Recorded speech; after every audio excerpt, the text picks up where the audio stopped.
या ठिकाणी उपस्थित असलेले सर्व मान्यवर, मी सर्वांचे मनपूर्वक धन्यवाद तर देतोच, परंतु या ठिकाणी आमच्या विनंतीला मान देऊन उपस्थित राहिलेले आदरणीय आणि ज्यांना धर्मयोद्धा म्हटलं जातं त्यांना आपण टी व्हीवर बघितलेलं आहे.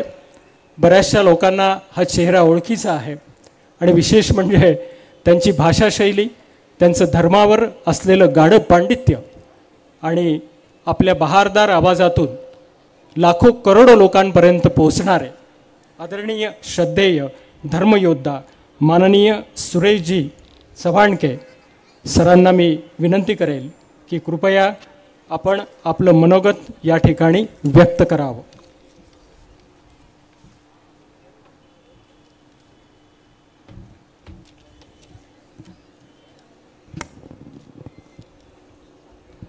भारत माता की. जरा आवाज नाशिककर ज्यांच्या भाग्यात या मंडपात येणं नाही त्यांच्या भाग्यात आणून दिला पाहिजे ना. भारत माता की, गौ माता की, गंगा माता की, गायत्री माता की, गायत्री माता की, गोदावरी माता की, गुरु माऊली की, आज के आनंद की.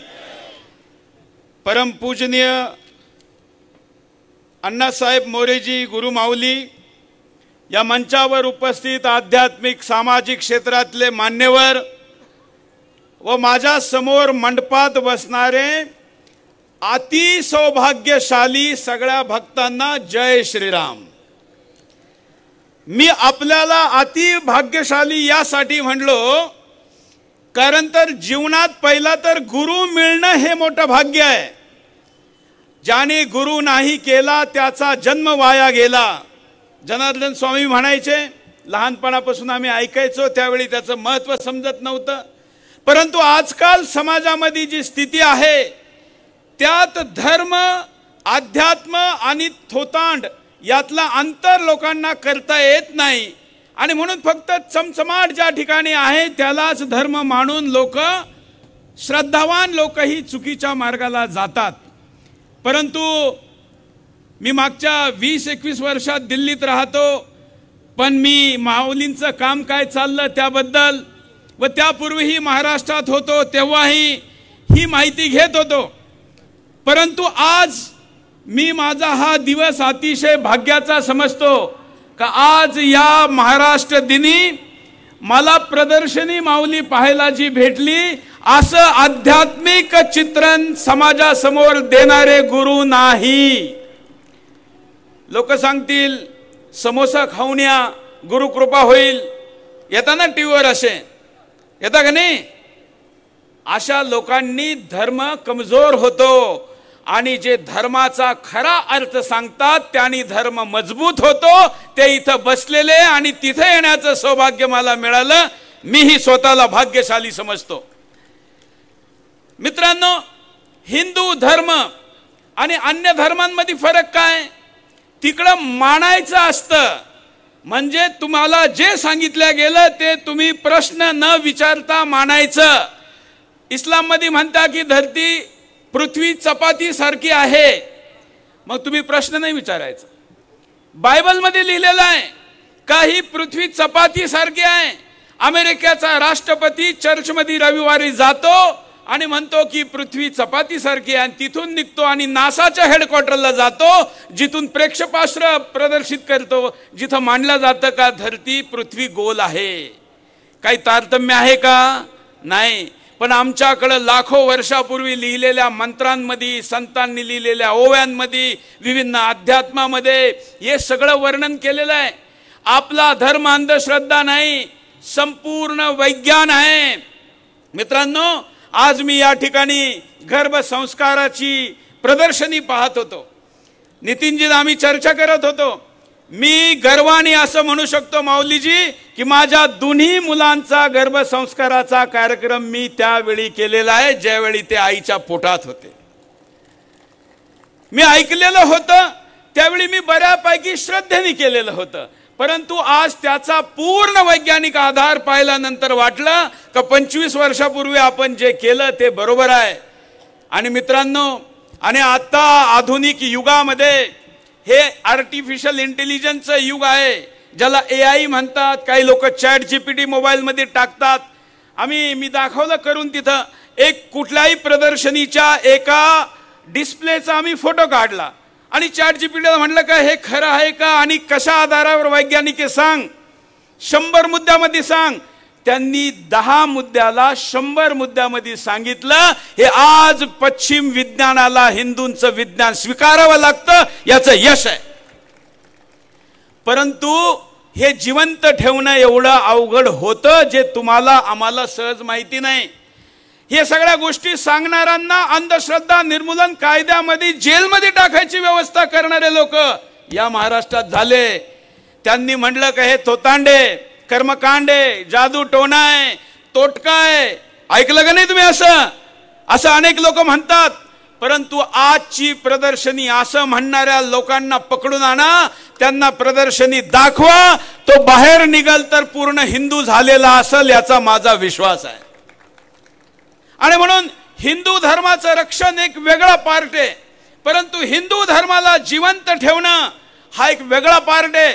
आणि हिंदू धर्म जिवंत हा पुस्तकातून, कोणताही धर्म हा फक्त पुस्तकातून जिवंत राहत नाही, त्याला धारण करणारा मनुष्य पाहिजे असतो. आणि तो मनुष्य जिवंत ठेवण्याचं काम अशा गुरुमाऊलींनी केलेलं आहे. म्हणून हिंदू धर्मावर यांचे मोठे उपकार आहे. हा शब्द त्यांना कदाचित आवडणार नाही, परंतु यांचं कर्तव्य म्हणून ते पार पाडतात. आज आधुनिक जे शिक्षण दिलं जातं, त्या शिक्षणातल्या पोरांना खायचं काय आणि करायचं काय आणि कधी हे सुद्धा माहित नाहीये. त्यामुळे ते बाहेर ज्यावेळी निघतात त्यावेळी मल्टीनॅशनल कंपन्यांचे शिकार झालेले असतात.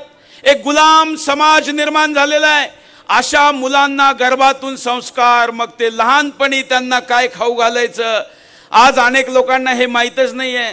मी आजच्या या पुण्य पावन पर्वावर एक घोषणा करतो गुरु माऊलीजींच्या समोर. माऊलीजी, आम्ही एक गुरुकुल सुरू करतोय आणि त्या गुरुकुलमध्ये जे क्लासरूम असणार आहे, वर्ग असणार आहे, ते ज्योतिष पद्धतीने त्या विद्यार्थ्याचा गण कुठला आहे, गज आहे, गाय आहे, सिंह आहे, या आधारावर त्यांचे वर्ग आम्ही बनवणार आहे. त्यांची जेवणाची जी कॅन्टीन असणार आहे त्यामध्ये कफ कोणाचं प्रवृत्ती आहे, पित्त कोणाची प्रवृत्ती आहे, वात कोणाची प्रवृत्ती आहे, तसं भोजन त्यांना देणार आहे. आणि या ज्योतिष आणि आयुर्वेद या दोघांचा उपयोग करून का करायचं, मालकाने विचारलं असं का करायचं. तर मी सांगितलं का ज्याच्या कुंडलीमध्ये, ज्याच्या शारीरिक प्रवृत्तीमध्ये, मनोदशामध्ये जो व्यक्ती भौतिकवादी आहे त्याला जर आपण डॉक्टर केलं तर तो सेवा नाही करणार, तो लोकांचे गळे कापणार का नाही. मग आता हा लहान पोरगा उद्या गळा कापणारा डॉक्टर होईल का सेवा देणारा डॉक्टर होईल हे कसं माहित होईल? याला उत्तर फक्त भारतीय विज्ञानात आहे. जगातल्या कोणत्याही धर्माकडे याचं विज्ञान आणि गणित नाहीये. याचा मला आणि तुम्हाला गर्व असला पाहिजे. त्यामुळे हिंदू धर्माचं विज्ञान, किती बारीक सारीक गोष्टी सांगितल्या. मंत्रोच्चारानं तुमच्या ब्रेन मध्ये इलेक्ट्रोमॅग्नेटिक वेव्स तयार होतात.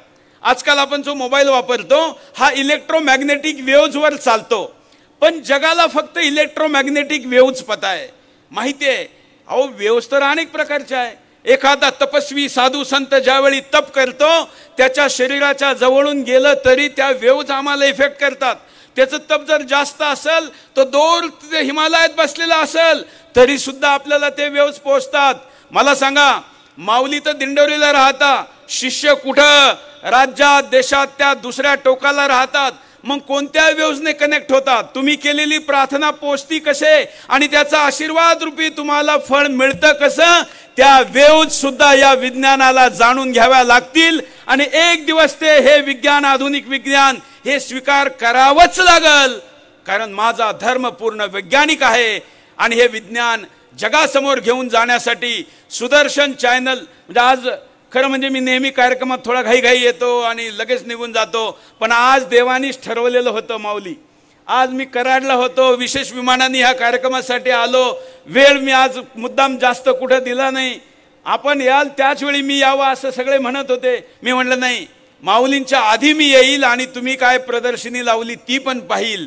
ती पाहिली आणि आता ती मी जगाला सुदर्शनवरून दाखवील, आपल्या चॅनलवरून दाखवीन, घराघरात घेऊन जाईल. मी नितीनजीला म्हणलं की तुम्ही मला का उशिरा बोलवलं, मला आधी बोलवलं असतं तर मी 2 तास सगळी प्रदर्शनी पाहिली असती. नेहमी लक्षात घ्या, धर्म हा जाणून घ्यायचा आहे. आपल्याकडं माना सांगितल्या जात नाही. ज्यावेळी तुम्ही जाणून घ्याल त्यावेळी तुम्ही आपोआप मानाल. म्हणून अंधश्रद्धा हिंदू धर्मात नाही आणि ते काम आपल्या मार्फत या ठिकाणी होतं. शेतकऱ्यांसाठी मोठं काम होतंय, परिवारासाठी होतंय. आज हिंदुस्थानामध्ये डायव्होर्स किंवा ज्याला आपण मराठीमध्ये काय म्हणतो डायव्होर्सला, फारकत, आपल्याकडे फारकत म्हणतात, अजून काही ठिकाणी दुसरं काही म्हणत असतील, घटस्फोट म्हणत असतील. भारताच्या कुठल्याही भाषेमध्ये, कुठल्याही भाषेत, संस्कृतमध्ये तर नाहीच आहे, परंतु भारतीय कोणत्याही भाषेमध्ये तुम्ही मला 200-300 वर्षापूर्वीच्या साहित्यामध्ये घटस्फोटाचा पर्यायवाची शब्द दाखवा. नाहीये. कोणत्याही डिक्शनरीमध्ये डायव्होर्स, घटस्फोट तर आपण हे नंतर तयार केलं. घटस्फोट मला वाटतं 50-60 वर्षात आला असेल. फारकत हे 70-80 वर्षापासून ग्रामीण भागामध्ये बोलल्या जात असेल. मग कसं काय हो हिंदू परिवार संयुक्त राहायचे? कारण त्या परिवाराला कुणीतरी गुरु असायचा, कुठल्या तरी गादीशी ते जुडलेले असायचे, त्याचं आध्यात्मिक अधिष्ठान असायचं, घरामध्ये साधना असायची, घरामध्ये मंदिर असायचं. आज घरामधल्या टीव्ही मोठमोठ्या झाल्या आणि मंदिर छोटं छोटं होत चाललेलं आहे. हे दुर्भाग्य आहे हिंदू समाजाचं. पण मग आता उपाय काय? तुम्ही एक टीव्ही चॅनलचा मालक आहे, तरीही तुम्हाला सांगतो उपाय फक्त परिवार प्रबोधनात आहे. आणि त्यासाठी तुमच्या घरातला मोबाईल सगळ्या सदस्यांचा आणि तुमच्या घरातला टीव्ही कमीत कमी 1 तास रोज बंद ठेवा. आणि काही येत नसेल तर आपल्या गुरुचं मनन चिंतन साधना करा. राजकीय मुद्दे चर्चेला आणू नका. समाजात काय चाललं सांगा. काश्मीरला गेल्यानंतर नाव विचारून त्यांना हिंदू आहे म्हणून गोळ्या घातल्या हे सांगा पोरांना. मग त्यांना माहित होईल का हा जो खोटा भाईचारा आपल्याला सांगितला जातो तो कसा चुकीचा आहे. आणि या सगळं करण्यासाठी फार काही चिंता करायची गरज नाही. एवढं धार्मिक अधिष्ठान जिथं आहे. मी पाहिलं ऑलरेडी परिवार प्रबोधनाचं जे कंटेंट असतं, हे सगळं कंटेंट आपण आपल्या लोकांना घेऊन जाण्यासाठी मलाही द्या. मी हिंदीमधून परिवार प्रबोधनाचं कंटेंट आपली संस्था आणि सुदर्शन मिळून आपण करोडो घरामध्ये घेऊन जाऊ, याचं वचन मी आपल्याला देतो. ज्या घरामध्ये परिवार प्रबोधन होईल त्या घरातल्या आई बापाला ती औलाद वृद्धाश्रमामध्ये टाकणार नाही, याची गॅरंटी ही मी देतो. तुम्ही सुरू करा. ज्या घरात परिवार प्रबोधन होईल, हिंदू समाजाला शत्रुबोध नाहीये, त्याचा शत्रू कोण हे त्याला माहीतच नाहीये. आणि जगातलं कोणतेही सैन्य शत्रू कोण आहे हे ओळखल्याशिवाय जिंकू शकत नाही. म्हणून मुलाबाळांना सांगा धर्माचा शत्रू कोण, हिंदू धर्माचा कोण, तुझा कोण, माझा कोण. आणि मग तू काश्मीरात जाल, हजारो लोक होती आणि गोळ्या मारणारे तर 15-16 जणच होती. मग सगळ्यांनी मिळून जरी लढायचं ठरवलं असतं तरी ते मेले असते का? नाही. आणि म्हणून मित्रांनो आपल्यामध्ये शौर्य ही गरजेचं आहे. माऊली आपल्याला आध्यात्मिक अनुष्ठान देतं. आपल्याला याच्यावर भरोसा आहे ना. आपला मृत्यू ठरलेला आहे तेव्हाच होणार का नाही? मानता ना सगळे? त्यामुळे घाबरायची गरज आहे का? एक म्हण आहे हिंदीमध्ये, जो डर गया हो, बोलायचंय जो डर गया हो. आणि ज्याच्याकडे एवढे मोठे गुरु आहे, आध्यात्मिक अनुष्ठान आहे, त्यांनी घाबरायची गरज आहे का? नाही. त्यामुळे आपल्या मुलाला कडवट धर्म योद्धा बनवा हे यासाठी सांगून समारोप करतो का आज हे अधिष्ठान इतक्या वर्षापासून चालू आहे. पण स्वामी समर्थ परिवार पुढच्या 50 वर्षांनंतर राहणार का? तो 500 नाही, सूर्यचंद्र आहे तोपर्यंत राहावा अशी माझी इच्छा आहे. आता टाळ्या वाजवल्या, आता खरं ऐका. पाकिस्तानातही गुरु होते का नाही हो? आज आहे का? बंगालमध्ये होते का नाही? काश्मीरमध्ये होते की नाही? मालेगाव मध्ये पण हिंदू मंदिरं होती की नाही? भिवंडीमध्ये होती की नाही? कुठं गेली? त्यामुळं एक हे करा. दुसरं, आणि मी फक्त सांगत नाही माऊली, माझ्या मुलाचं वय 25 वर्ष झालंय, मी त्याला मुलगी शोधतोय. त्याच्या बायोडाटामध्ये आम्ही लिहिलेलं आहे का आम्हाला अशी मुलगी पाहिजे जी छत्रपती शिवाजी महाराजांना जन्म देण्याची मनोदशा ठेवते. आणि दुसरं वाक्य आहे का जी 4 मुलांना जन्म देण्याची तयारी दाखवील ती मुलगी आम्ही सून म्हणून आमच्या घरात आणू. आता अनेक जण असं म्हणतील, अहो चॅनलचे मालक आहे, एअरलाईनचे मालक आहे, दिल्लीत असतात आणि काय तुम्ही पोरं जास्त करायला सांगतात. हेच आज हिंदू धर्माची सगळ्यात मोठी समस्या आहे. यापेक्षा मोठी कुठली समस्या नाही, हे मी तुम्हाला आज या मंचावरून सांगतो. माऊली पण माझ्याशी सहमत असतील. माऊली आमचं ऐकून हे किती देतील मला माहित नाही, पण जर आपण घोषित केलं का एक मुलगा आम्हाला द्या, सांभाळा तुम्ही, त्याची काळजी आम्ही करतो, घराघरामध्ये लोक माऊलीच्या गुरुच्या नावाने मुलं जन्माला घालतील आणि ते निश्चित धर्म वाचवणारे असतील, अशी आशा व्यक्त करतो. मी कधी कुठे काही मागत नाही, हे मी माझ्यासाठी मागितलं नाही, जे मागितलं ते या धर्मासाठी आणि हे मिळाली आशा व्यक्त करतो. धन्यवाद. जय श्रीराम.